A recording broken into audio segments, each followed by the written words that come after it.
What's up, guys? Rachel Lindsay here, and I am teaming up with your favorite Ringer podcasters to deliver the Bravo drama and news that you've been craving on Morally Corrupt. It's the show about all things Bravo, from the Housewives to Summer House and everything in between. We'll be mentioning it all every week. Check it out on Spotify and theringer.com. This episode is brought to you by Anytime Fitness. We may talk a whole lot about sports, but when it comes to keeping fit ourselves, there's definitely room for improvement. I hit this point early July. I was just like, I am not in good enough shape. I started trying to walk at least 15,000 steps a day, or hiking, or just anything to keep my legs moving. Now it's the end of 2023. I feel great. I had a physical 3 weeks ago, and the guy was like, "You're doing great. You're doing better than you were 3 years ago." I felt great. Whatever your goals are, progress is possible thanks to Anytime Fitness. Get a personalized plan and support from an expert coach anytime, anywhere. Visit anytimefitness.com to try Anytime Fitness for free. Start to train for your life. Terms, conditions, and restrictions apply. See website for details. This episode is brought to you by Read, Write, Own, Building the Next Era of the Internet, a new book from entrepreneur and startup investor Chris Dixon. If you're listening to this podcast, you know what it's like to be part of a community of fans. You value the people who play, perform, and create for everyone. Well, what if there are more ways to support them, more ways to be a fan?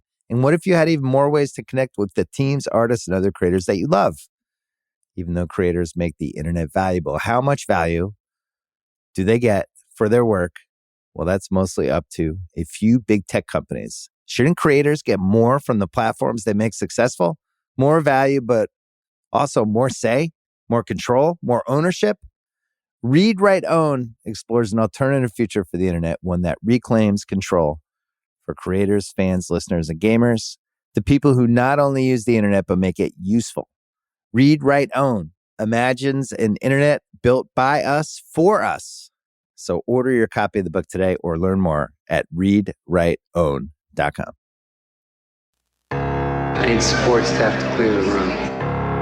Stand up and walk now. Hello and welcome to The Watch. My name is Chris Ryan. I am an editor at theringer.com, and joining me on the other line, podcasting from beneath the hard deck, it's Andy Greenwald. I'm excited for this. I'm excited. Whew. All right, man. It's just two guys lightsaber fighting with their pasts, with their childhoods. We're going to do a little Top Gun Maverick today on the podcast. We're going to do a little Obi-Wan. We can do in whatever order you want, Andy. And then we have a special guest on today's episode. Yeah, very happy to welcome Emmy Rossum back to the podcast. She didn't remember this until relatively recently, but she was actually a guest on this podcast well before her infamous husband, Sam Esmail, was a guest on this podcast years ago, back when she was promoting Shameless. Yeah. And she was kind enough to make some time in her schedule to come on and talk about her new series, Angelyne, which is streaming now, all 5 episodes on Peacock. I cannot pretend to be impartial on this one. This is an Esmail Corp production. Sam and Chad, who produced my show, produced this as well, along with Emmy and her producing partner. It was showrun by one of my best friends, Allison Miller. Great team, obviously. So I'm in the tank for it. But I got to say, this show is surprising.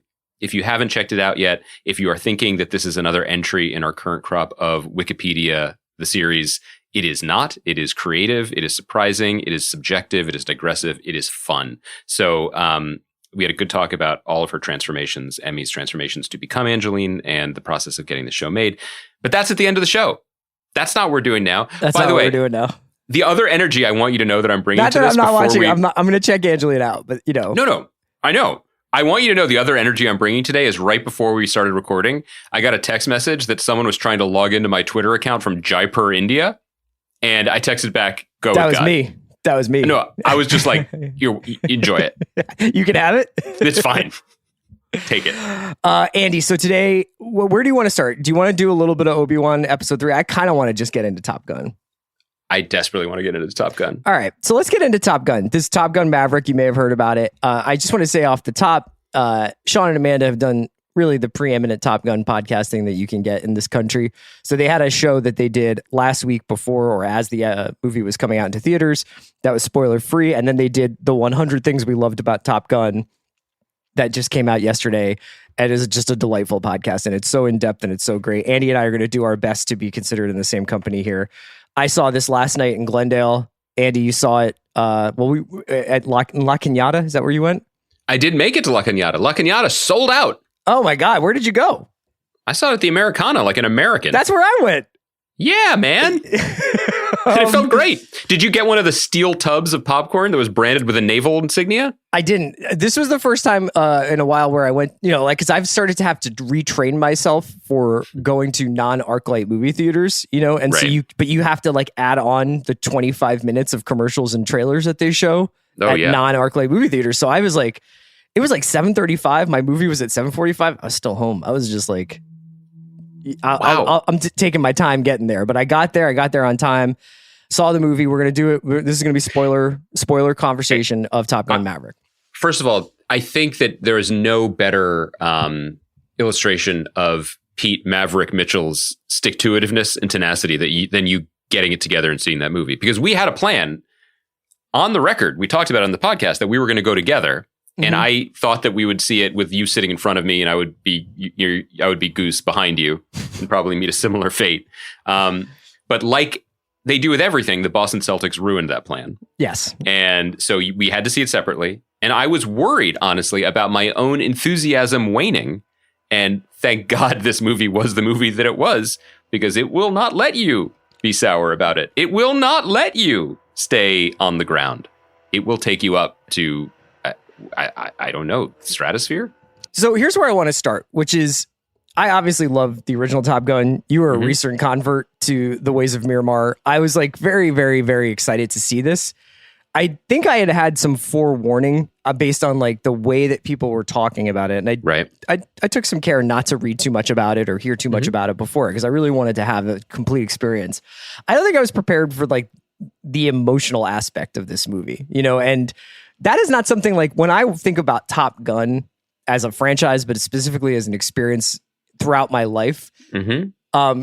Sentimentality is not the first thing that comes up. Like I, like most people, very sad when Goose died, very sad for Meg Ryan. She's got to raise Bradley by herself. Like there are elements of it that are sad. Her son turned into Miles Teller. No wonder she didn't make it very long. Yeah.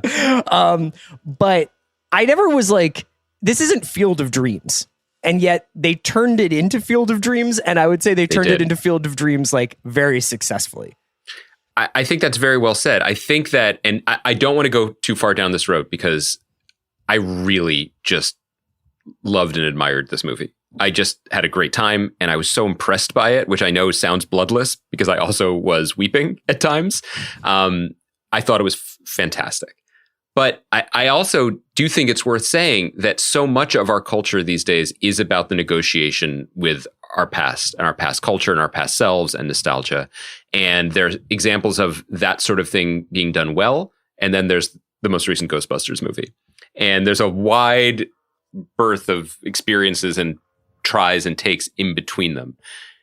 There is a part of this movie that is just, let's play the hits. Let's run it back. Let's Force Awakens it. Like literally, let's have the Muppet Baby fighter pilots singing Jerry Lee Lewis in a bar. And by the way, as someone who watched the original Top Gun just 2 weeks ago, one of the thoughts I had in watching it was, does anyone even know this song? Like, what is even this? Even in the 80s, was Great Balls of Fire such a banger for like the dive bar scene in San Diego? And then they run it back, and I was like, okay, we have now just skipped the bonds of Earth, right? Like we're just fully just performing it. It did those things. It did the first movie again, but it understood on a deeper level, not just the connection that people, not me, but people like you and older people have had with the original movie over the intervening years, but also that the intervening years happened and that the people who loved the first movie have had different experiences and aged and loved and lost and had like a full experience of, or in varying degrees, some more experience with life. And I thought the movie was conscious of that in such a thoughtful and generous way that it took the space in addition to all of the battling G's or whatever that it did. I don't have the lingo down. I'm sorry. To be like, people die, not like in jet plane explosions, but because they get old or they get cancer, they get sick. And sometimes love affairs don't work out. And I just found it so like emotionally present. Is that insane? Is this No, not at pandemic all. brain? But I found it really kind. And I was so impressed that something that had this many chefs in the kitchen took time to add that seasoning. Like that would have been the first thing that could have gotten tossed out. You know, there was no cynicism to it. That was what was really special to me. There's a very familiar feel to this movie in terms of like if you've seen action blockbusters for any time over the last 30 years, you know, there's a huge set piece action scene that ends with an emotional culmination. Like it ends and then there is like a kind of like high five, hug. And I found myself like deeply affected by the last few moments of this movie, both in terms of like what happens on the battleship and then what happens in Tom Cruise's advertisement for classic American cars and planes in his garage in the Mojave. I was like, oh yeah, this is kind of like what happens at the end of Armageddon or the end of name your Spielberg movie where you're just like, God, I didn't know I cared about these people so much because I thought I was really here for the dinosaurs or the shark or the, you know, or the saving the world from the comet that was coming at it. And you do wind up getting the, you know, building up these attachments. As somebody who's just seen this movie, seen this franchise for you, did you find yourself more, were you thinking about Pete Mitchell or were you thinking about Tom Cruise while you were watching this? Well, that's part of the genius of it. I mean, I don't think you can separate them. You know, I think that it is a incredibly cold take to be like Tom Cruise is a unique American invention and needs to be treasured and appreciated while he's here. But this was maybe his zenith in a lot of ways because it wasn't just returning to an old part. And it wasn't just returning to the old part with that same insane, I refuse to bend, I will not age, I will go shirtless in the beach football scene with people 40 years younger than me, which was, I mean, you should retire the word flex at this point because it has been rendered absolutely obsolete by that scene. There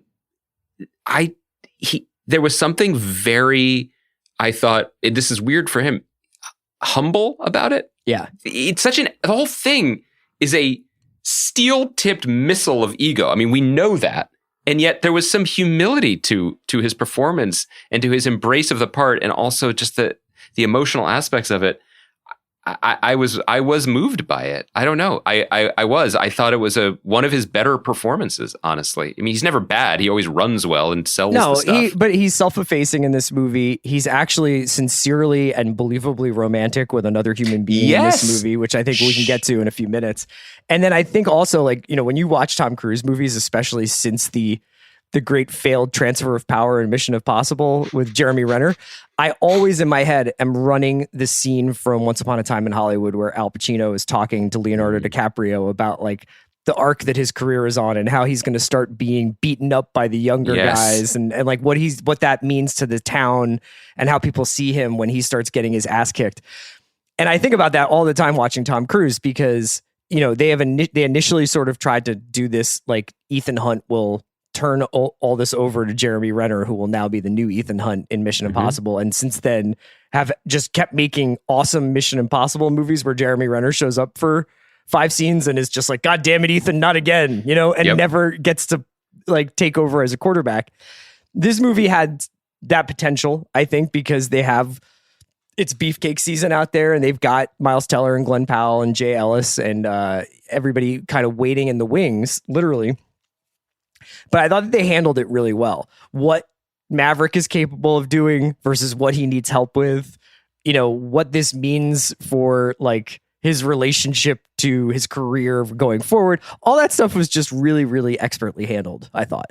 Yeah, I think that, and I wonder who was most responsible for this. I feel like Christopher McQuarrie, who has a producing credit and a script credit, as he seems to on all Tom Cruise movies going forward. One of the underrated reasons why he may have that role is that he seems to understand how to articulate the alpha dog graying just a little bit. Mm-hmm. You know, it seems like there was an understanding from jump with this that there wasn't with Mission Impossible during that weird like couch jumping hiccup era. That this is going to be, I mean, it's in the title. This is a Maverick movie. He is the star of the movie. He is going to be captaining this mission. He is going to win. So the Muppet Babies were handled well enough. Again, this goes to the economy of it. There's a lot of craft involved in it, not just like storytelling magic, you know? Sure. Manny Jacinto from The Good Place was in this movie. Yeah. He has been surgically removed from it, except for one reference to him walking in a bar, and then you can see him like in class at one point. Is his call sign Fritz, I think? Yes, or Fitz, something like that. It has nothing to do with, I imagine, his abilities or how great he looked in the football scene. It's simply that there isn't room, right? Like you had 3 or 4 broadly drawn younger characters who served the purpose of the story about an aging flyboy who has one last mission in him. It knew what it was, you know, and it knew what it was doing. And there was something that was, like, this movie cost a fortune and it's making a fortune. Like, there's no version of this where you're like, this is like late period Kurosawa samurai shit. Like, it's not that. Right. But it did strip things down to a degree that I really, really appreciated. When we talked about me seeing the first one a few weeks ago, the thing that I kept talking about was how economical the movie was and how we've gotten so far away from that with, you know, needing to carve out 45 minutes for the traumatic origin story of every character. And we didn't have to do that this time, which I appreciated. But this movie, it was almost like, in some ways, like a koan, right? Like, who were the bad guys? Never said. Right. Now, you could be cynical and be like, it's because they didn't want to, you know, depress the box office returns in China or Russia or whatever the villain du jour could have been. Or we could have been like, it doesn't matter. Right. It doesn't matter. And if you embrace that, which the movie did, you win. You know, it didn't do the thing where it's like, we'll say it doesn't matter, but then we'll put like, give them an accent and we'll be cute about it. No, it's a video game. It's an impossible mission with a black box and a perfectly fueled plane waiting to ferry our heroes who won't die. It was only until the last part of the last set piece, and we'll get to sort of the more detailed reading of the movie, where I thought like contemporary blockbuster storytelling peaked in, where it was like, you thought they were done, but they have a side mission to complete, like that. But for the most part, the reason why I think you were responding to the efficiency or whatever of the movie was because it was so sleek in its direction. You know, it was never like, to do this, Maverick must now go to Venezuela to get the one plane that will work. And on that trip, he and Rooster will become father-son that they were always meant to be. It's like, no, these people are all here. They've got 2 weeks to plan for this thing. There are obstacles, but they're going to do this one way or the other. And that the sort of certainty of that, I thought was really, really, really enjoyable. Yeah, and this character represents the old guard. This character represents the obstacle. This character represents the new hope. I mean, it was very, very simple in its, you know, in its screenwriting design, and I really appreciate it for that too. And the trauma, you know, which needs to be in everything, was the text of the first movie. It was Goose, right? Yeah. And so we already had it, and it was legitimate. Like, we understood all of that in a way that I really appreciated. I also want to say, this might just be, you know, no disrespect to Kelly McGillis, who's a wonderful actor, but I was really glad that it wasn't, let's bring everyone back, you know, just for the sake of bringing them back. Right.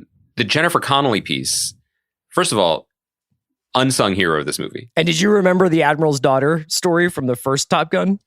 Oh, that's who she is? Yes, she's Penny. She's the Admiral's daughter who he takes for a joyride. Yeah. That's great stuff. No, so, okay, brilliant. So they sewed it together in a way that I didn't even appreciate. I was going to say, give it extra praise that it doesn't deserve then, which is to say, her performance is so great. It's so assured. She fills the screen. I mean, no one else is Tom Cruise, but it's just like, you know what? She's been doing this for a minute, and she knows she looks good, and she knows how to play it with just a smile or a look, and you're in.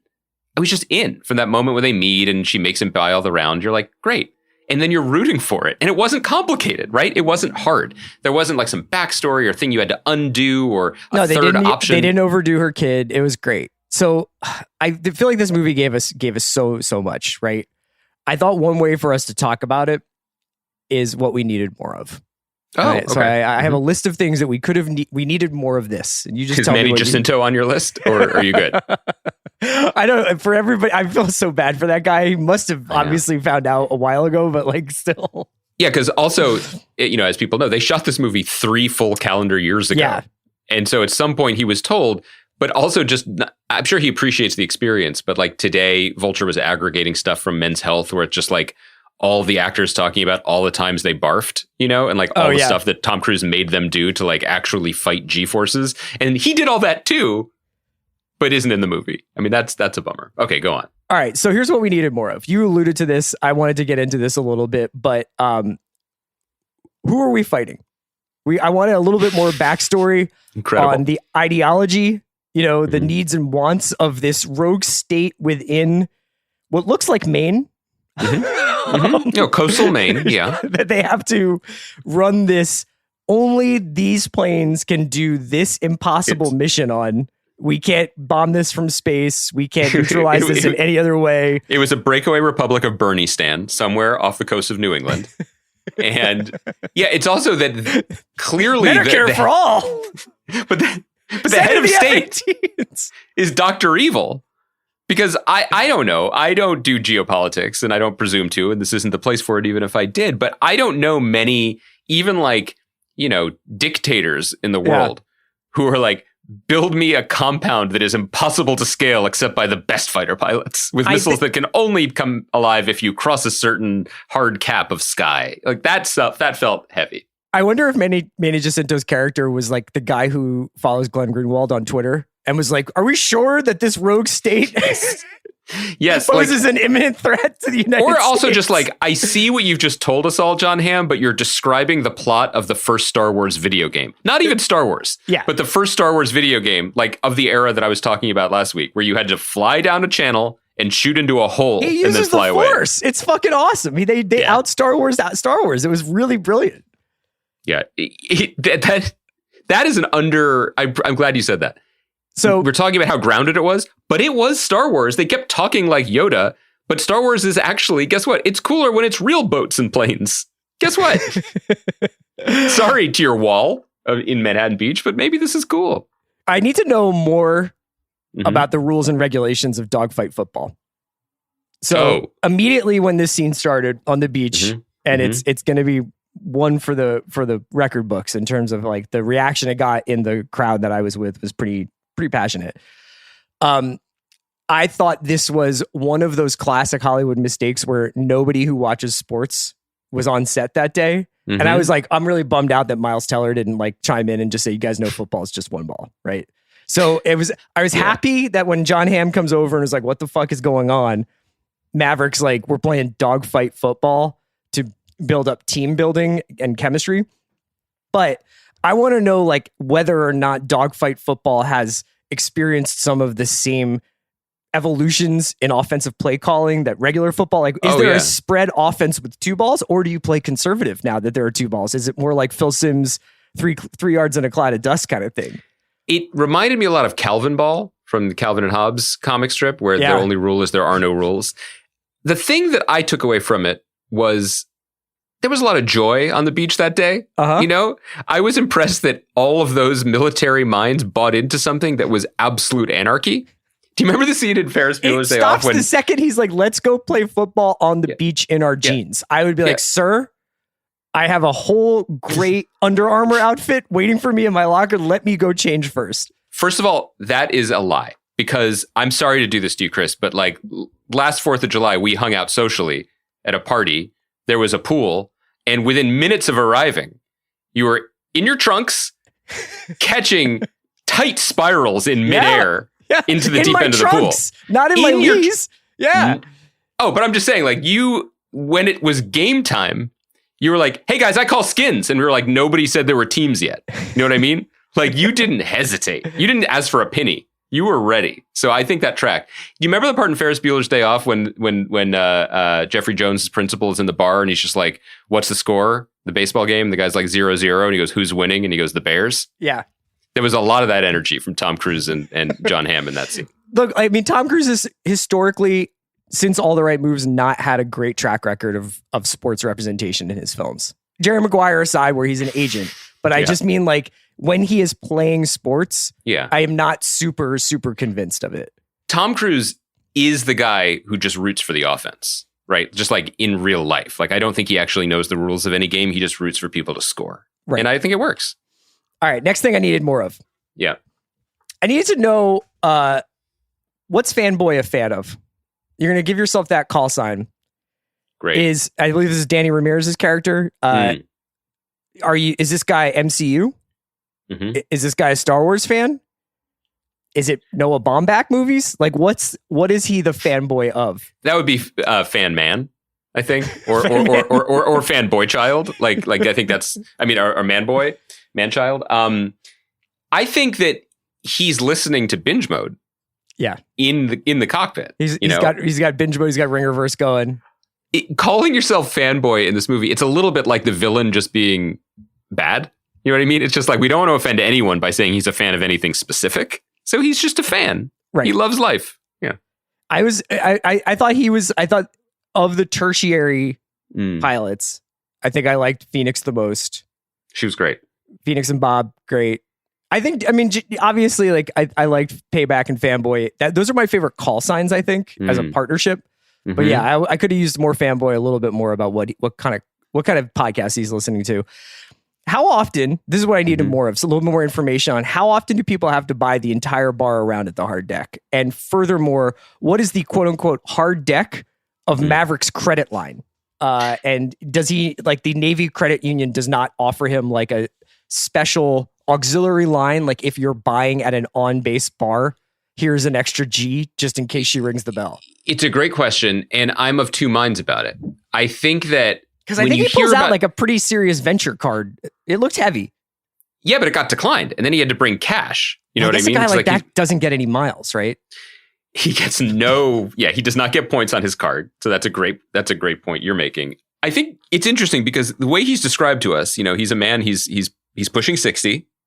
He's been in the military his whole life. He has no dependents. Right. And, you know, I'm not saying that people in the military are like very well paid, but I feel like it's a steady life. You know, he's gotten a paycheck for the last 35. Do you think he owns that Mojave Desert hangar outright, or is that a rent thing? No, that's the thing. I was like, he probably doesn't have a lot of overhead. He could probably buy a lot of rounds for a lot of people at a lot of bars until you realize two things. One, he owns the largest private airfield in the Southland. So that's going to add up. The other thing is, one of the consistent drumbeats of this film, this franchise, is Pete Maverick Mitchell's disregard for the fiscal sanctity of the United States of America. I mean, like if they dock his pay, even if it's just like to be paid out over the next century from your check and your pension, I mean, he's never getting out from under that. I mean, the plane that he is... Joe Biden can relieve him as many times as he wants. It's just not going to happen. The plane that he's funning around with at the beginning, that's breaking the supersonic barrier, and he's just like, let's just give this baby a little more gas. That is what we just gave to Ukraine. You know what I mean? Like, that's just in a oneer. That's just 40 bills. And he's just like, whoops, time to crash land in Portlandia. So I think that his financial situation is more precarious than we're led to believe. I got another question about what I needed more of.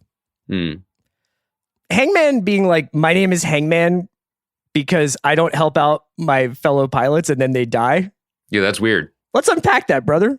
Like, and are we sure this guy would have the completely unencumbered ascent to the top of the Navy if he's just like, my whole thing is I play iso ball in my plane?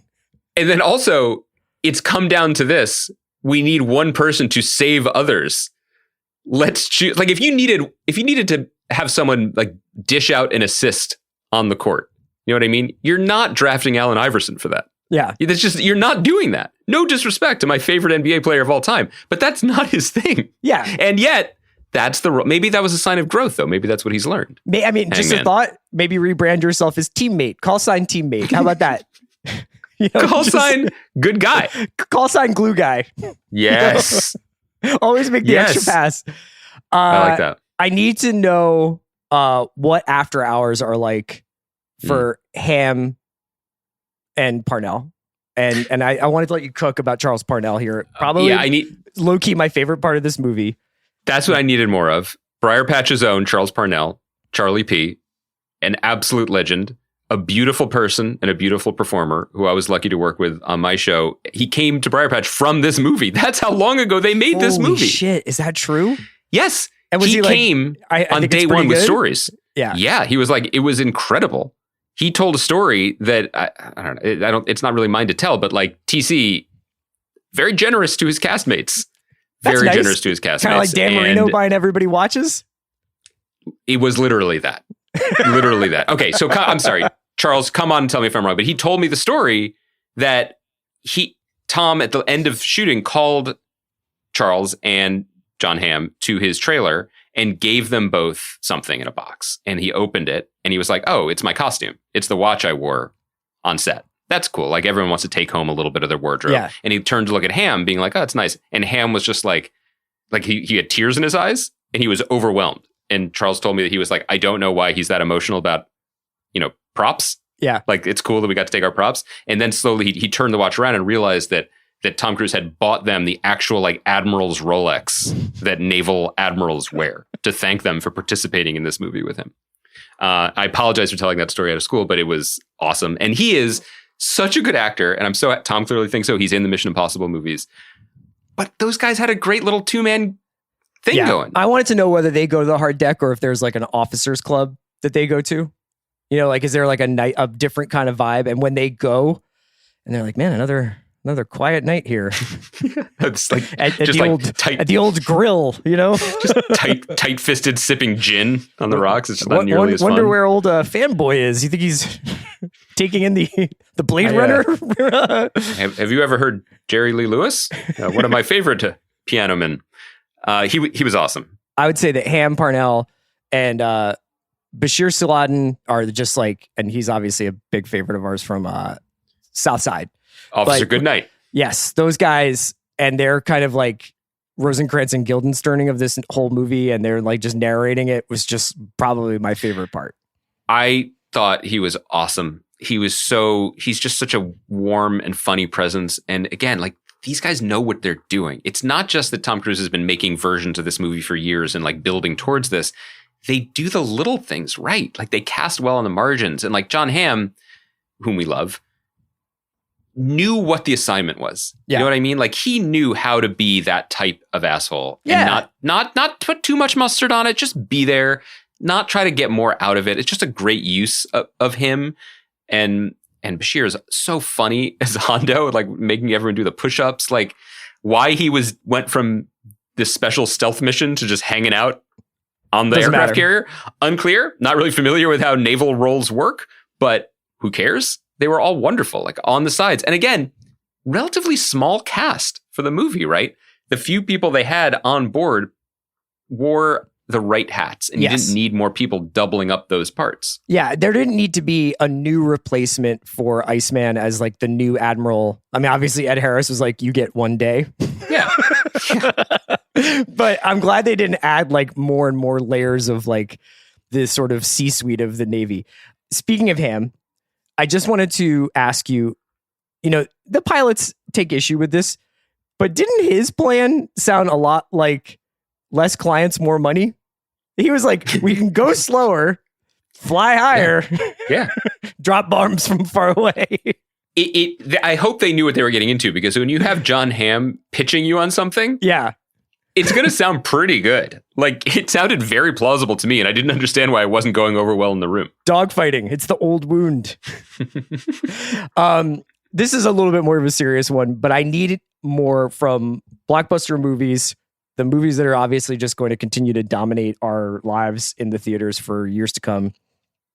I need there to be more genuinely human and heartwarming moments like the Val Kilmer moment. Now, obviously, the circumstances that lead to Val Kilmer making a really touching return to the big screen and the way in which it was played are very, very unique to this movie, to the story of Top Gun, and to Kilmer and Cruise themselves.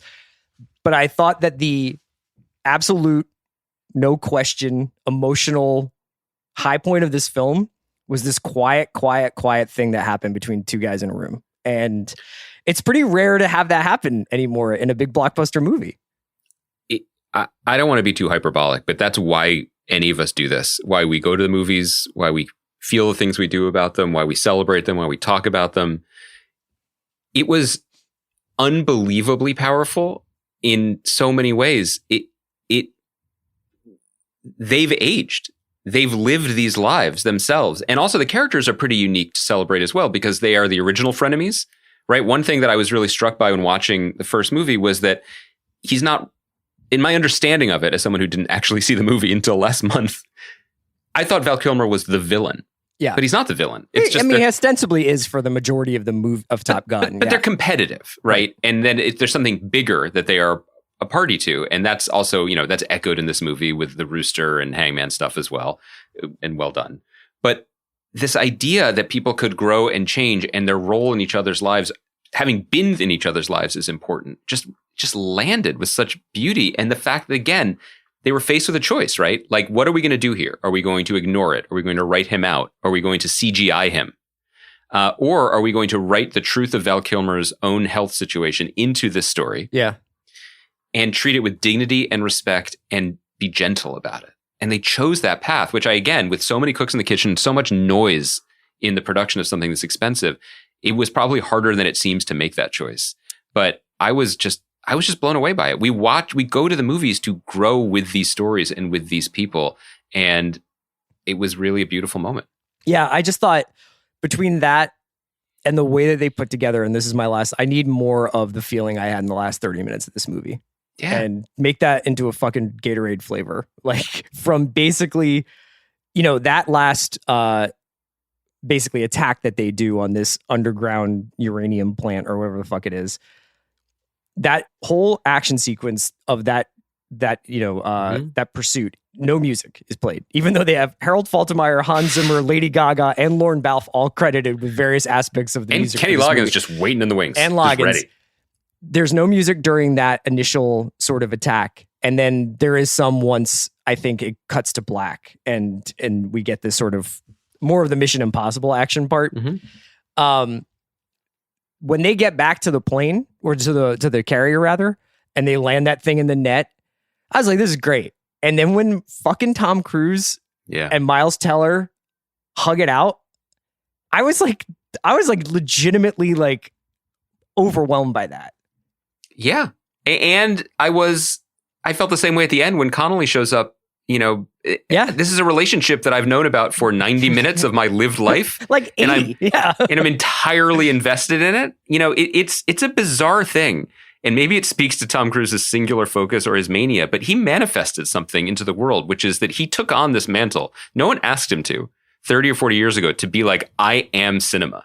I am American movies. I am that. And I will keep running with this burden on my back. No matter what happens, no matter as the industry changes, as tastes change, as budgets, explode, as a pandemic happens. And we laughed at him. And it's pretty preposterous at times. Yeah. But he made it so. And so we are rooting for him in this movie. But we're also rooting for what he's doing this for, to feel that way in a movie. And like, you could go down a rabbit hole of legitimate criticisms. I mean, there's a lot of this movie that is silly or ridiculous or funny or don't poke it too hard. I thought that A.O. Scott in the Times wrote a review that is factually accurate. Yeah. But bloodless, because that's not the movie experience that I had. Everything he wrote, I think, is true, but I loved the movie. You know what I mean? Like, it is something else entirely. And I think it's maybe the best place to end is talking about the beginning, which is the beginning. At least I'm sure the screenings that we've all seen, is Tom Cruise thanking us for going to see his movie. Yes. And no one laughed. Everyone was like, you're welcome. And also, thank you. Yeah. Thank you, Tom. Did you get any peanut gallery stuff when they were doing the credit sequence? At the end or at the beginning? Oh, when they do like the little like freeze for like the people on the screen? Applause. Like we were on Broadway. I just want to shout out to the guy in my screening who was like, you did great, John Hamm. First of all, it's possible John Hamm was there, right? I feel like he definitely has been known to go to see a film at the Americana. But no, man, it would be so easy to be cynical about this. And like I said at the beginning, like I was worried about my mental chemistry going into it. I was like, I don't have my wingman. I'm not sure if I'm ready to be charmed into submission. But it wasn't that, it was great. And it's okay. We deserve fun things sometimes. Do you want to talk about Obi-Wan? You want to sit with it for a couple more days? It's up to you. We're riding such a high, and I think that there are actually some connective tissue between the experience of going to a big screen and seeing F-18s fly around and having this sort of aspect of pop culture nostalgia mined for different emotional responses.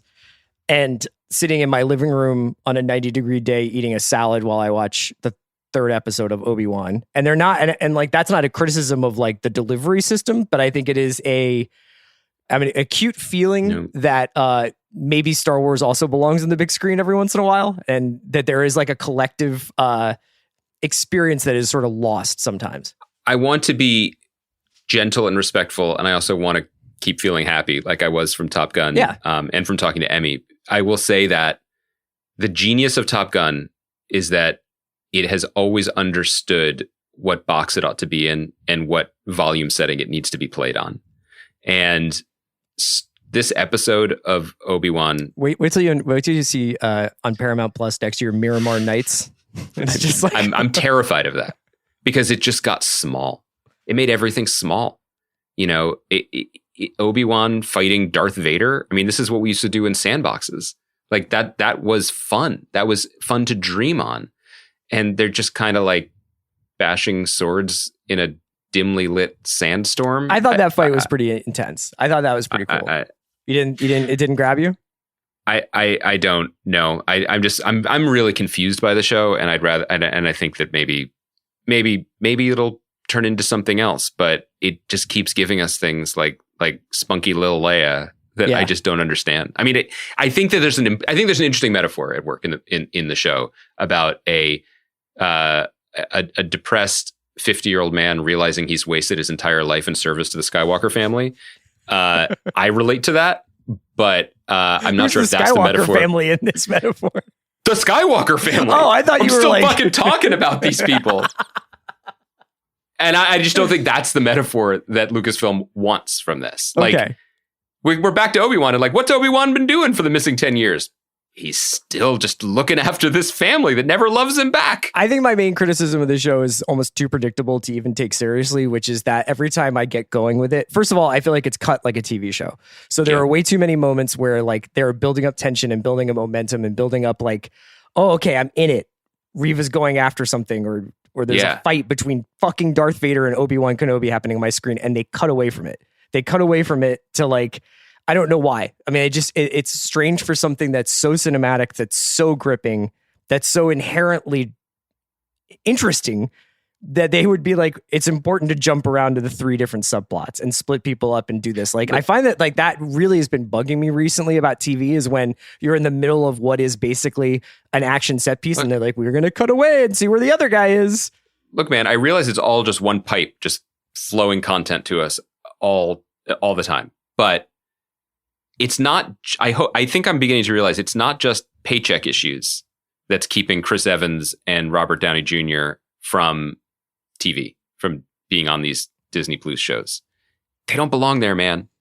They don't belong there. And like Darth Vader being a supporting character on a 6-episode TV show, it's not working for me, and I'm bumping on it. And it was interesting. It's an interesting experiment, you know, but well, I was going to say that the issue for me more is like, I find that like the way that everybody has to, this is going to sound really unfair, but the way that everybody has to communicate with Leia dumbs the show down. Even though the Leia character is not smart, but she is a kid.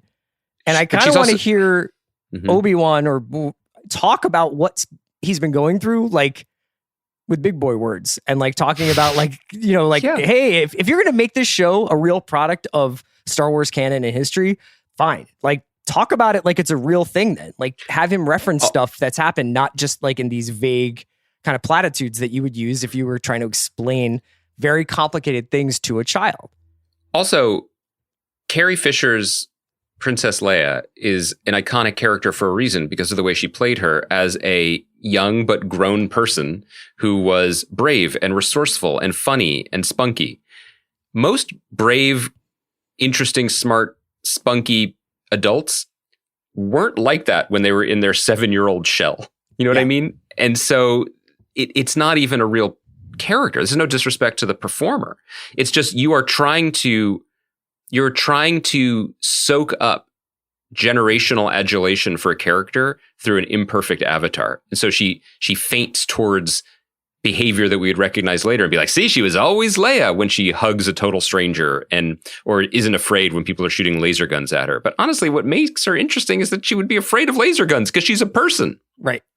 You know, I think that, and then there's the other part, which we won't speak to, which is just like, General Kenobi, you served my father well in the Clone Wars. Also, remember that adventure we had that one time where we fought Darth Vader? But let's not get into that. Well, this is a short recording. Yeah, I know. Well, we can leave it there. If you want to, maybe we can jump in and talk a little bit more about Obi-Wan next week. Oh, do you have more? I would like to. No. I do want to ask you going forward, like, just, you know, Chris, I don't want to upset, but Chris, you're management guy now, right? You know what I mean? Like you've climbed the corporate ladder and you're C-suite now, right? Yeah. And so, do you feel like Darth Vader is exhibiting good leadership traits, like in the way that he approaches? I mean, he's pitting people against themselves, one another, and he's like going to see who survives, right? I don't mean what he's doing in the boardroom, because I get that. You know, it's very Succession. He's just like, I'm going to give you the company. No, third sister, I'm going to give you the company. That's fine. We see that 100 times on TV, even, let alone the real world.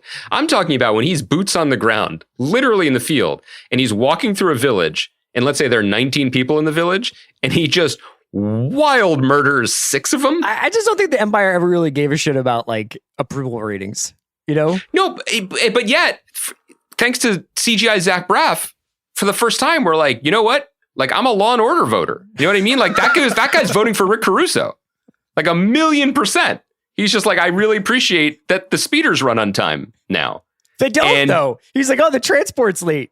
And they don't. So I'm just saying, like, unpack that. You know what I mean? Also, the one stormtrooper who's just like, tell me the story of your life, random farmer. And Ewan McGregor's like, we don't have time. And the stormtrooper's like, it's a long ride. And Ewan McGregor's like, my wife died. It was sad. And he's like, okay, ride's over. Did Freckle, did he go express at that point? Yeah. He had his easy pass. So he was able to take the carpool lane. That's why everyone was confused. It's like the way like Waze gets confused when you go in the fast track lane. It's like, why are you in Inglewood? Anyway. Right. Okay. Anyway, let's get into your interview with Emmy Rossum. We'll be back on Monday. We'll discuss the Top Chef finale on Monday. Yes. I'm going to be in Texas for the weekend for the Austin Television Festival, which I'm ATX, which I'm really excited about. I hope you see more of Texas than we did on Top Chef this season. I think you will. Let me just, in case you're just tuning in now to a podcast, that's not how podcasts work. A reminder that I got to talk to Emmy Rossum, executive producer and star of Peacock's Angelyne. We talk pretty in depth about the entire series. All 5 episodes are streaming now. It's not really a show that I think has spoiler warnings attached to it. I will say, not as a spoiler warning, but I'll just repeat myself. Like, it is much more creative, fun, and surprising than you may think if you haven't already checked it out. It is about a obscure to the country, but not to LA, self-created billboard queen, like one of the first people who was famous just for being famous here in LA. But the show just takes a really welcome and inspired approach to what truth is and what subjectivity is, what fiction is, what fame is. And Emmy's performance, I mean, I say this to her and I'll say it now even before we talk to her, is really astonishing. It's really worth checking out. But also, it's just always fun to talk to Emmy. So let's get into that. Great get for you. Great get for the pod. Thank you to Kai for producing. We'll be back on Monday. Are you salty because the first time she was on was just my show? It wasn't The Watch. Like, do you want to have show? Not what it was called. Okay. The AGS? Mm-hmm. Bye, bud. This episode is brought to you by Mint Mobile. New Year's resolutions are fun the first couple of weeks. Then you kind of maybe conveniently forget about them halfway through January. No shame. It happens to us all. But this year I have a foolproof plan, at least when it comes to saving money. Just switch to Mint Mobile and you're done. Goal accomplished, because for a limited time, their wireless plans are $15 a month when you buy a 3-month plan. The great thing about Mint Mobile is there's no jaw-dropping monthly bills or unexpected overages, and all plans come with unlimited talk and text. Get this new customer offer today at mintmobile.com/watch. Additional taxes, fees, and restrictions apply. See Mint Mobile for details. This episode is brought to you by State Farm. You might say all kinds of stuff when things go wrong, but these are the words you really need to remember. Like a good neighbor, State Farm is there. They've got options to fit your unique insurance needs, meaning you can talk to your agent to choose the coverage you need, have coverage options to protect the things you value most. File a claim right on the State Farm mobile app and even reach a real person when you need to talk to someone. Like a good neighbor, State Farm is there. You don't have to buy custom window treatments in person because Blinds.com invented a better way. Blinds.com is 100% online. There's no showroom markups or waiting hours for quotes from pushy salespeople. A Blinds.com designer helped me pick the perfect style for free. And Blinds.com shipped free samples right to my door. You can DIY or book a pro like I did with just one click. Best of all, everything's covered with the Blinds.com 100% satisfaction guarantee. Shop Blinds.com for up to 45% off. Rules and restrictions may apply. TaxAct knows you don't look forward to taxes. TaxAct doesn't even look forward to taxes, and TaxAct is a tax software company. It's basically TaxAct's whole thing. If TaxAct did things over, maybe TaxAct would end up teaching kindergarten or leading fly fishing tours. But that's a different story for a different ad. So why don't we just agree that taxes aren't fun, but you still have to do them? TaxAct's filing software can help you do that. TaxAct. Let's get them over with.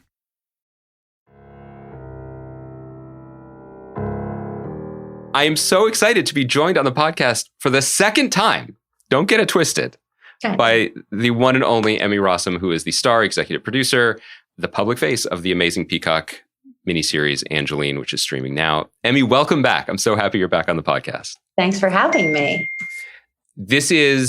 So there have been other cameo appearances when your husband, who is the podcast's number one troll, crowdsources his incorrect opinions by trying to get you to back them up live on Zoom. That's happened in the last few years, but I think you haven't been on in 8 years. Yes, that's probably right. And he and I don't usually agree on stuff we watch. So if he's trying to get me to back him up, it's probably not, there's little overlap in terms of, which is interesting because we work quite well together, but we actually like consume different things. But you also know, and I don't know if you share this trait with him, that the enemy of his enemy is his friend. So often what he does is if we say we don't like something, even if he also doesn't like it, if you do like it, he would rather us be wrong than he be right. Does that track? I actually did not follow that. Yeah, I got lost myself, but I think that in the show notes, it'll come clean. We'll figure it out. I don't try to, I mean, my husband is a mysterious, mercurial gentleman. Yeah. So I love him very much, but I don't try to understand everything. No, I think that's... I mean, now we're talking thematically, like about the show, but can you ever really know anybody? Then what a great pivot. What a great segue. You clearly know how to podcast better than I do. That is at the root of the Peacock series, Angelyne. By the way, I should also say from the start, we're obviously talking about Sam, that this feels like a family affair. I am highly compromised because your showrunner of Angelyne is my good friend Allison Miller. Sam and Chad Hamilton produced the show. You had great friends of mine from my own production, John Lennox and Greg Tilson. This was a family affair. So it was exciting to see everybody back in the saddle after the long pandemic making the show together. Yeah, and we started shooting before the pandemic. We got about 6 weeks in, and then I remember that day when we shut down, and I remember the various different phases of, it took so long to get the show made at all. And then day one of production, the first round, I sprained my ankle and went down for 6 weeks. Then we finally got back up, and then March 13th, and then we shut down. And then it was another 18 months before we got back up. And I'm very, very, very grateful that we got to finish, because I know a lot of shows didn't.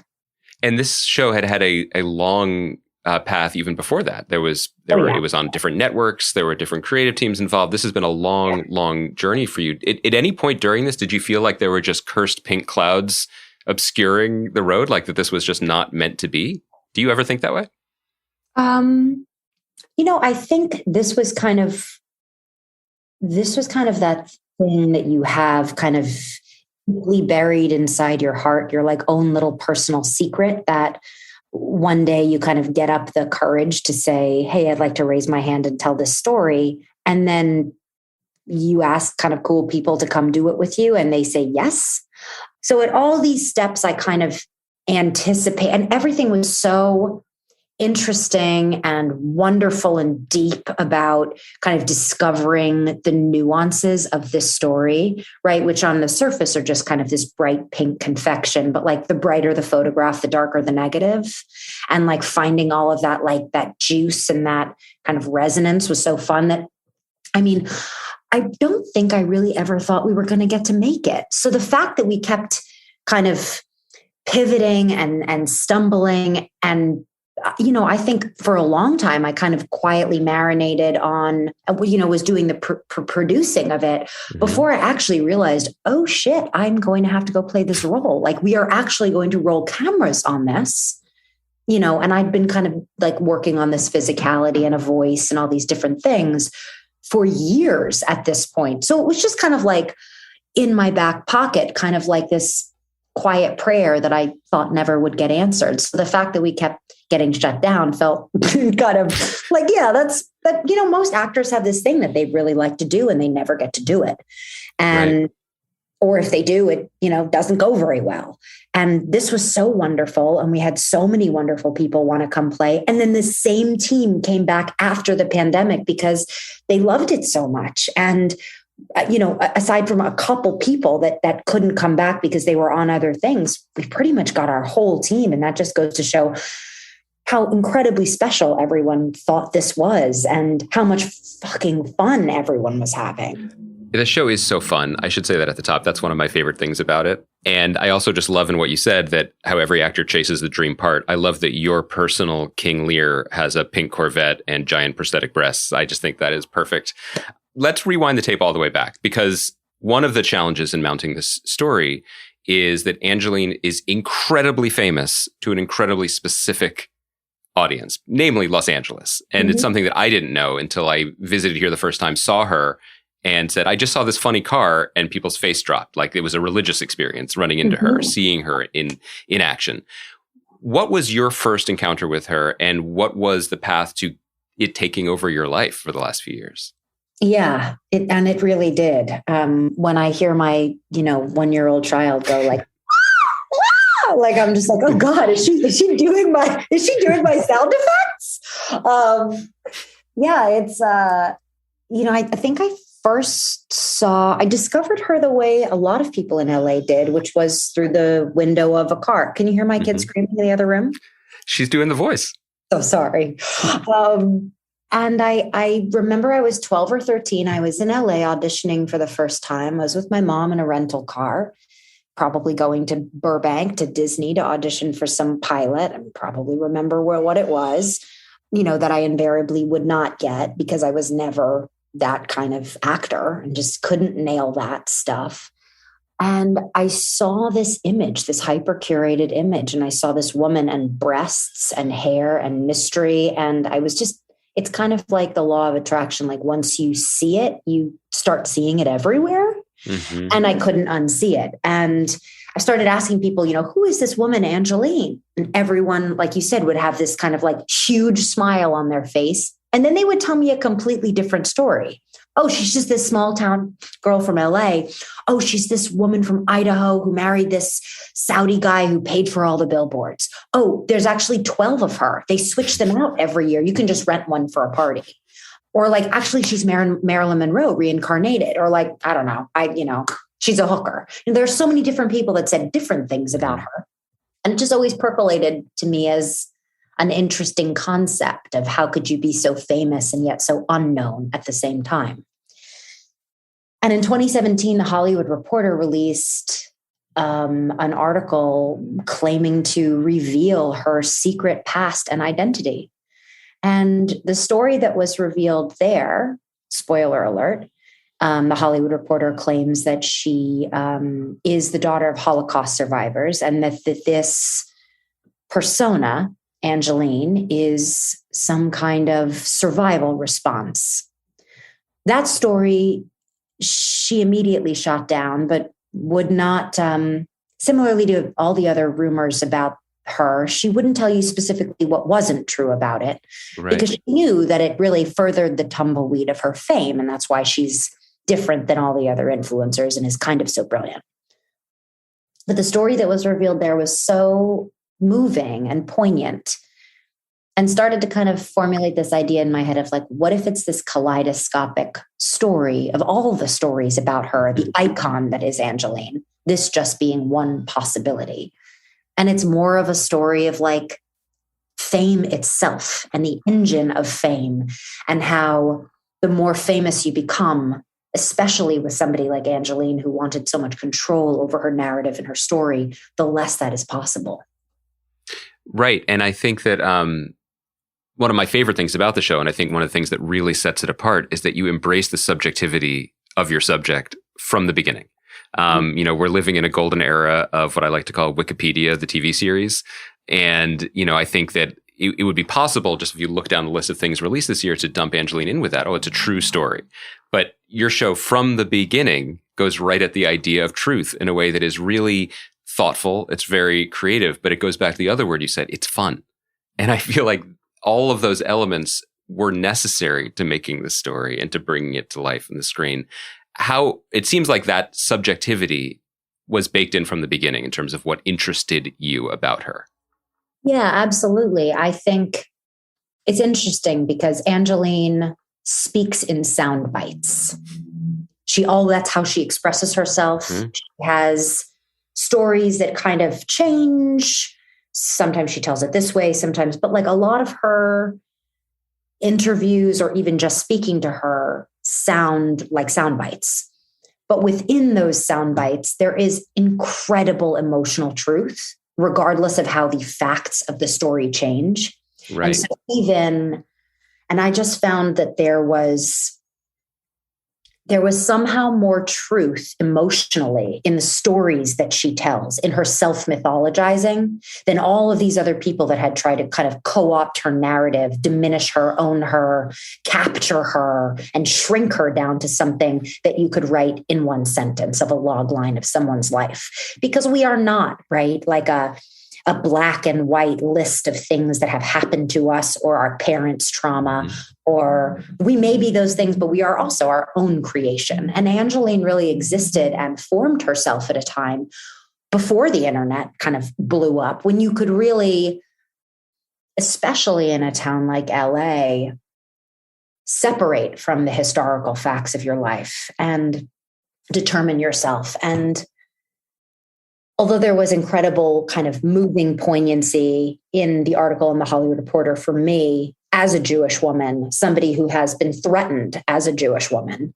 because of my Jewishness, I think for me, the possibility of Angelyne having been kind of created or born out of, she herself says that fame is survival. That her reason for being Angelyne is survival. She doesn't specifically attribute that to just one thing. And I think that the complexity of that idea for me was really interesting. There's incredible poignancy and depth and nuance in what she's saying, even if she's, saying it in this way that just kind of gets your attention, and then you don't look away.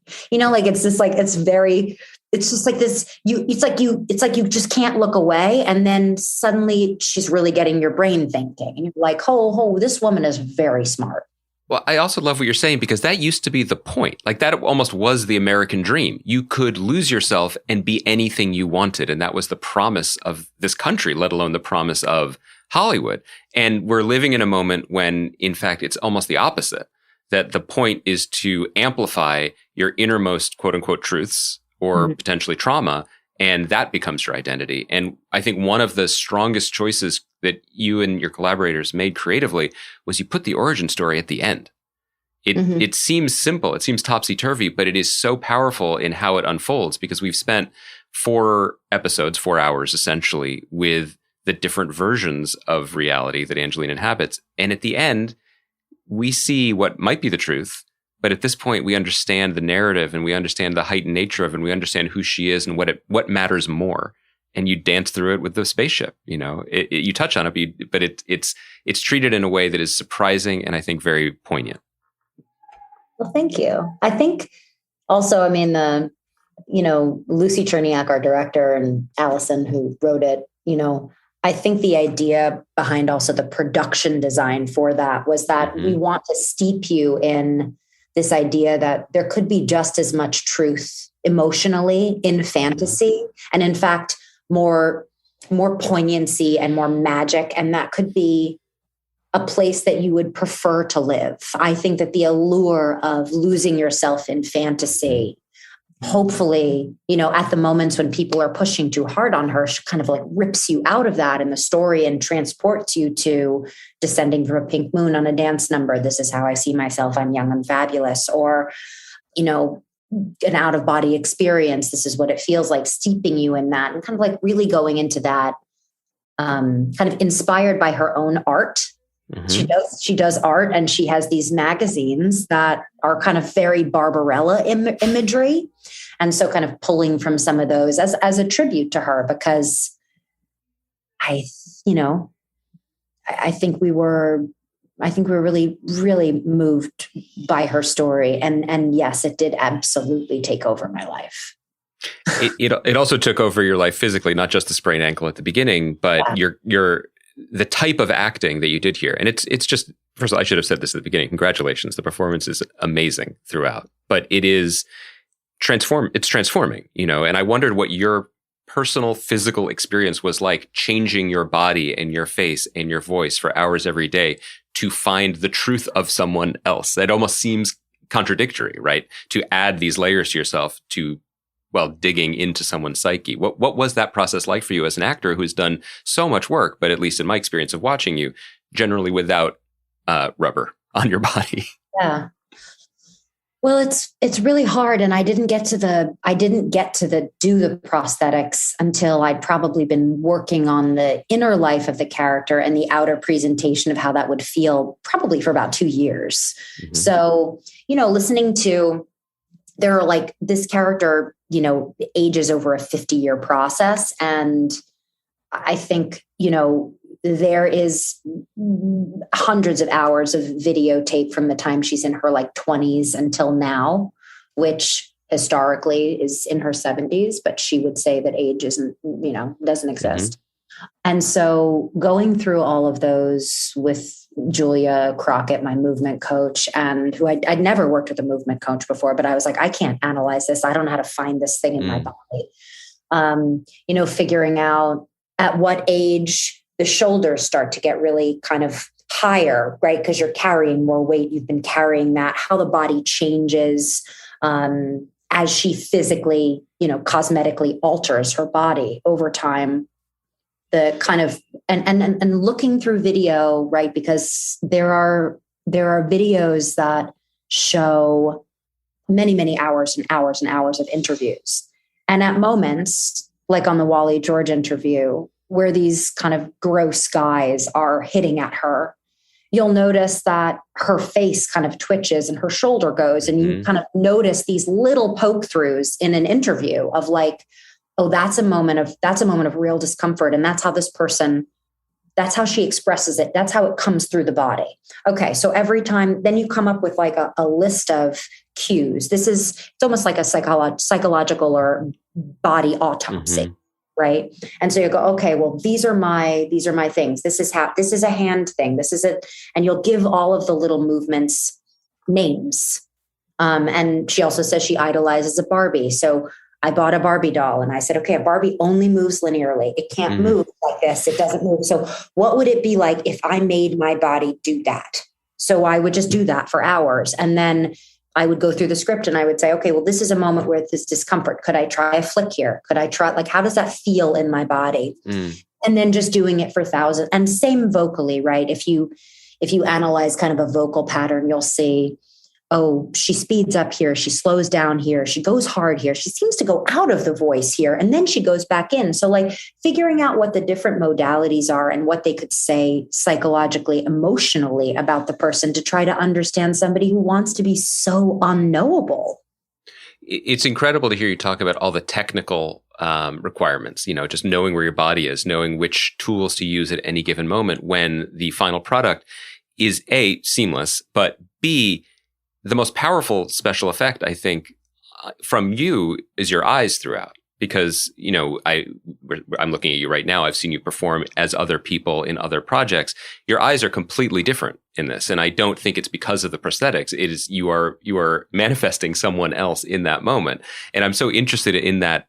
I mean, maybe this is too broad a question, because this is really just saying what is acting on some level, but the collision between the technical, the mechanical, the physical, and the unknowable, right? The magic on the moment, or what you're bringing emotionally to it on the day. It's such an incredible exercise in that, in the marriage between those two aspects of the craft. There was a question in there. I think it ended on a compliment, but somewhere like 40% through there was a question. So if you just want to run back the tape, we could. I will take it. Thank you.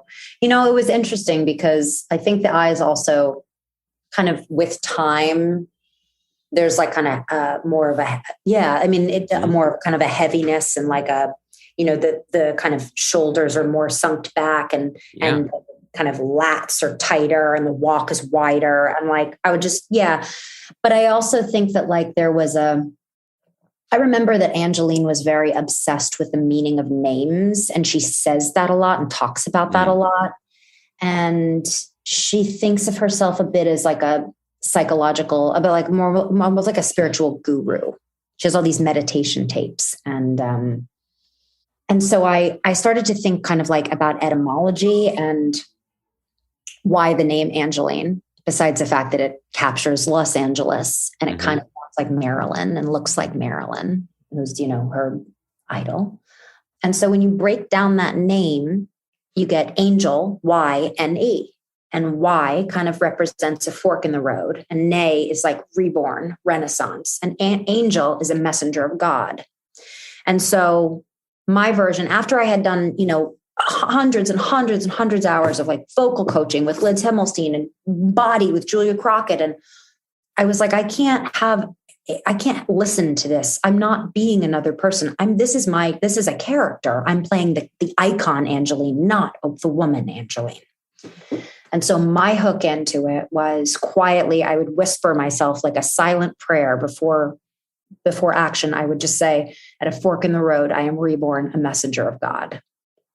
And to me, that gave me the intensity of knowing who I was and what I had to get in that moment. Because I think every single scene is about survival and is about preaching positivity, an absolute rejection of anything that hurts, pain, negativity, sorrow, sadness. And anytime that sorrow and sadness starts to bubble up, you shut it down, because you are a preacher of positivity. You're a preacher of pink. You're a preacher of happy. You're a preacher of fantasy. She is kind of like both Oz and the Wizard of Oz at the same time. She is like completely controlling every room, but also giving you the experience. And she is the experience. Did you find that the other actors on set with you, and just people on set, when you became her, when you arrived on set for a scene, did they react to you differently because you were both physically changed and you were manifesting this very specific type of energy? Did you see them change in their reactions? Well, the interesting thing is, because I was there often at like, no joke, 2:00 in the morning, and did not walk on set until like 9:30 or 10 after some of the processes. Most of the people never saw me until honestly the premiere. The real you. Yeah. I didn't hear my voice or see my hair or my body even. I mean, the closest thing to it, I suppose, would, but not even really, because it doesn't look like me or sound or walk like me, is Rachel, who you meet at the end, which was another huge challenge for us, kind of from a kind of writing and from a acting standpoint, because there is no tape to go on for that. We don't know what her voice sounded like. And we can only go off what people tell us and the stories that she tells about herself and the various anecdotes that we have from different people, which kind of compile a very kind of painterly, impressionistic story of her potential origin. And I wouldn't be surprised if people who are listening to this interview Googled who played young Rachel. There's a scene in the last episode where you are acting against yourself, two versions of this woman, two totally different identities. And it's striking how completely disparate they are. One question I had, and I feel like you may have answered a little bit in terms of your vision of her as a preacher. The various men in the piece from various stages of her life all become ensorcelled by her in a way, like they just fall under her spell. And there's a line, I think it's in the finale, when the young Rachel is talking to her mother, and basically she says it's easier if I just sort of, I'm paraphrasing, but the idea is it's easier if I just go along with the way he wants things to be about her husband, that men prefer that if you just go along with it. Angelyne's existence seems to run counter to that. She continually refuses to go along with what others, particularly what the men want her to be, want her to do, want her to say, want her to give them. And yet they fall deeper and deeper under her sway as a result of it. I found that really interesting because none of the relationships go in a quote unquote traditional way, not just in terms of a romantic way, but in terms of any kind of recognized power structure in the world. Yeah, I mean, I see there's a rebelliousness to who she is at every stage of her life, both the character and the woman that she is. And I see ultimately this body that she's in is like her Superman cape. I think it's like a weaponization of your sexuality in a way so that you can be invulnerable. Mm-hmm. You know, when I was in that body, it almost does not feel human in a way that makes it really invulnerable. And she talks about that, not wanting to feel pain, not wanting to, that being alive is pain, and that she doesn't want that. And that if everyone can just self-actualize, that they can escape their pain. And so in every moment, I think there is this feeling that if you were to, at least from my version of the character, if you were to let that wall down, let those feelings in, that you could just fall through the earth and disappear. Mm. And that this is armor, this is protection, this kind of, whether it's a protesting of just sorrow and being alive, protesting of mortality, right? And death itself, right? Because fame is kind of the ultimate, you live forever in a way. Mm-hmm. Or it's protesting the patriarchy, right? But similarly, she's also kind of playing it, right? Because there's like a soft, breathy Marilyn Monroe voice / Betty Boop, but it's got some kind of blondie kind of like, and then some kind of weird noises in there that part of her presentation, like some squeals. And then there's like this hyper feminine body, but she's almost making everyone kind of like OD on it in a way that I think places her firmly in control in every relationship. Yeah, there's something that I found very powerful in the finale where you successfully connect this idea of transforming yourself, just changing something fundamental about yourself, which she does physically early in the series, and gets all sorts of commentary. And there's the painful scene that you alluded to earlier, where she goes on the conservative talk show and it's just being physically assaulted almost by words about her appearance. But you connect the power and the agency of transforming yourself to a moment that is drawn from maybe her real life. We don't know, but of her childhood, there's a moment when she's locked in a closet with a door and with a chair blocking the door. Mm-hmm. And it's such a agonizingly captured moment, but it connected to me directly that desire to just change something. There's power in being able to change a circumstance, whether it's to be able to be free of your home of origin or the traumatic nature of it, or be free of the body that you were put in, or just take ownership over it. It surprised me with how clean and directly that was communicated. And I think a lot of it has to do with not just your performance, but the way that you chose to tell the story. Yeah, it's so tender, those kinds of moments of kind of sorrow and fear. And I think, again, to come back to the emotional truth in kind of the sound bites that she gives now. She says, I have to be in control in my car. I have to know that I can escape. I like to be in the driver's seat. I like to go, go, go. I'm claustrophobic. I don't like to feel trapped. I don't like to be in elevators. I don't like to be in small spaces. I need to know I can escape. And when that comes out of something that is blonde and oohing and speaking in a kind of very floral voice with this body, it's just a very fascinating, very poignant, kind of profound, and also kind of oddly self-aware, very, very deeply honest. So, when people would say like, oh, she's, not honest, I think she's honest in the way that she can be. I think she is very, very honest and is using words and imagery and is kind of her life. She's telling you the truth through a fable. And so in that way, kind of like Big Fish or like Pan's Labyrinth or like whatever, like we would talk about these kind of stories where people kind of escape, and what that would feel like and how to do that. I hope this isn't a spoiler to say that there is an allusion at the very end of the series to her potentially making a cameo appearance herself, the real Angelyne. I hope people don't mind me saying, hope you as executive producer don't mind me saying that does not come to be.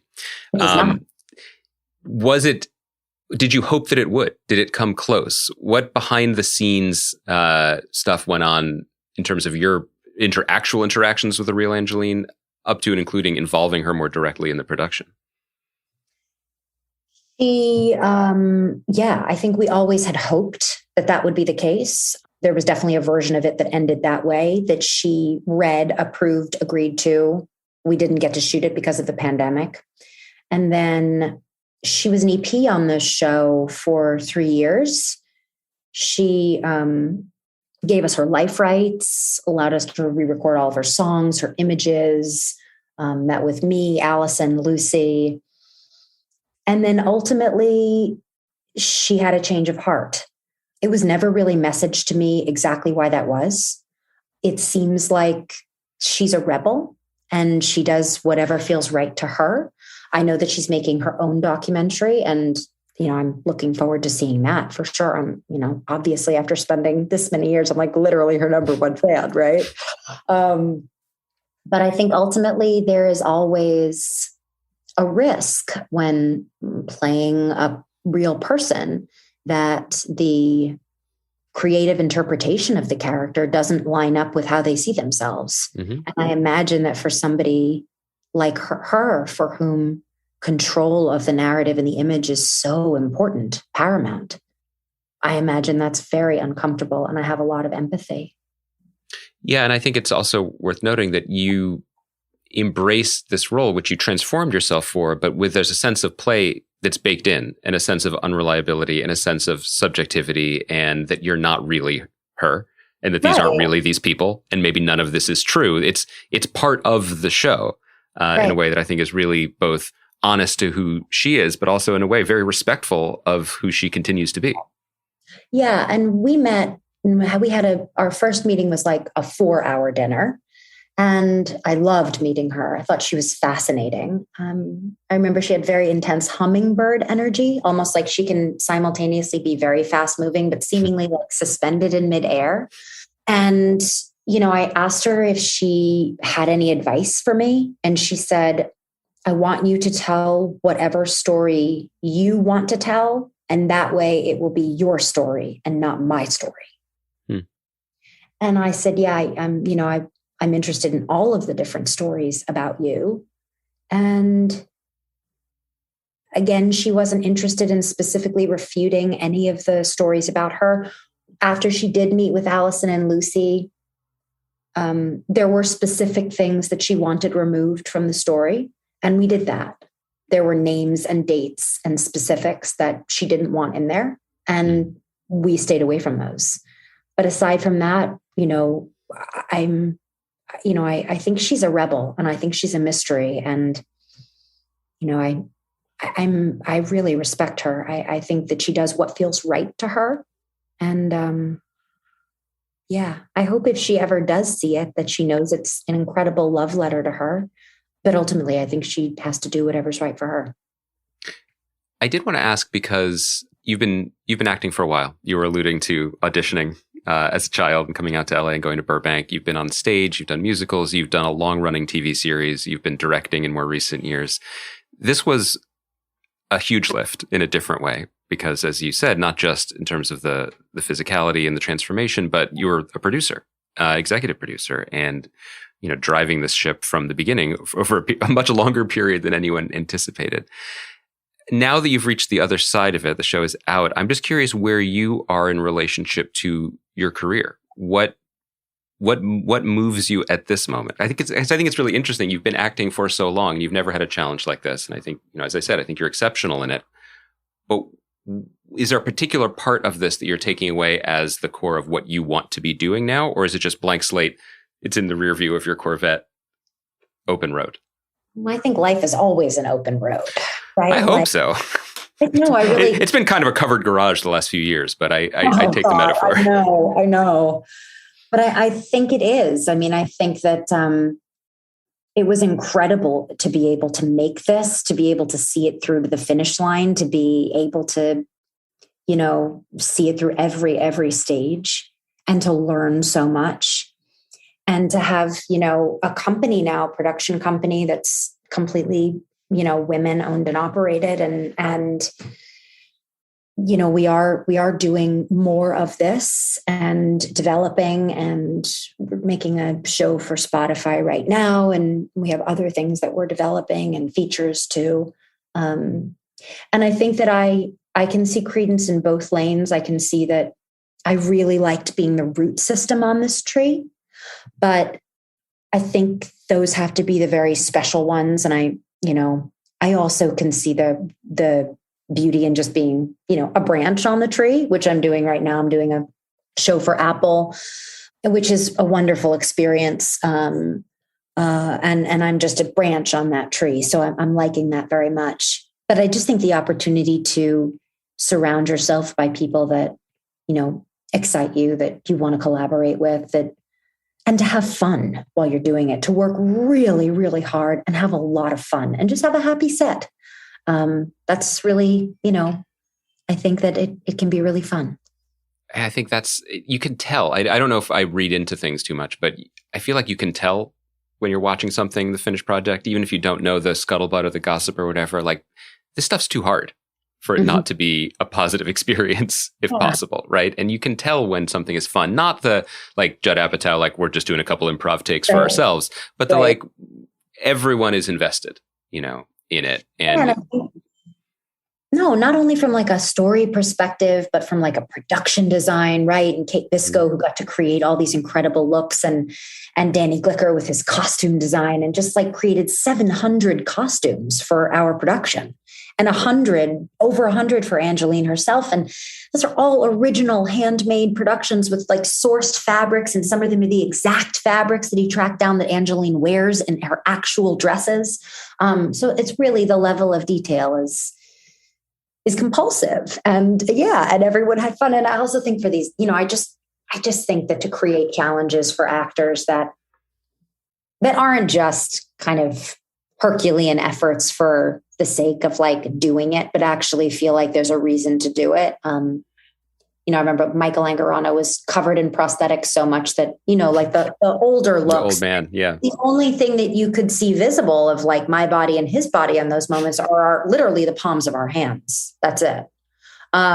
So it's, you're so incredibly overheated. I remember being in Gower Gulch one day, sweating so much in the contemporary day look. And Kate Biscoe was trying to fan me with one of those like little mini personal fans. And I just said, Kate, it's not working because you can't see any of my skin. I can't feel it. I have 2 contacts in each eyeball. Like, maybe if you blow it in my nostril, like I can't, there's PVC piping up my nose. There's 2 contact lenses in each eye. The bigger contact lens is like larger and yellow for aging. There's earlobes. There's a neck wrap. There's a chest piece. It goes all the way down my arms for aging, and veins and nails. And it's completely, there's like 2 pairs of tights, and you can barely go for a tinkle. So you have to really, really, really want to tell the story. Yeah. And I'm glad you did. It was also so fun. You can tell. I feel like, I hope people have listened to this who have watched the show, but if you haven't, it is really surprising in the best way. I think that's what sets it apart, especially at this moment when there's there's too much TV. This is something people who listen to this podcast know that I say this a lot. Yeah. If you're going to get the chance, go for it. Do something surprising. Have fun with it. Dance numbers. Yeah. It's just fun. Go to outer space. It's fun. Yeah, outer space is just more fun. Yeah, I agree. Emmy, thank you for coming to talk to me about it. Congratulations on all of the work in front of the camera and behind it. And sorry to bring it back to this feels like the patriarchy winning in a way I'm not personally comfortable with, but let me just say that if and when your husband comes back on at the end of the year, please also submit your list so we can at least give it voice. So it's not an afterthought. So he's not just turning to it for cred like he often does. You should have He also hates X. No. Yeah, he has said that. He usually doesn't say that when you're in the same room, but I feel like your voice needs to be heard in this as well, much like Angelyne's voice was heard in the larger production. So appreciate that. Thank you. Thank you.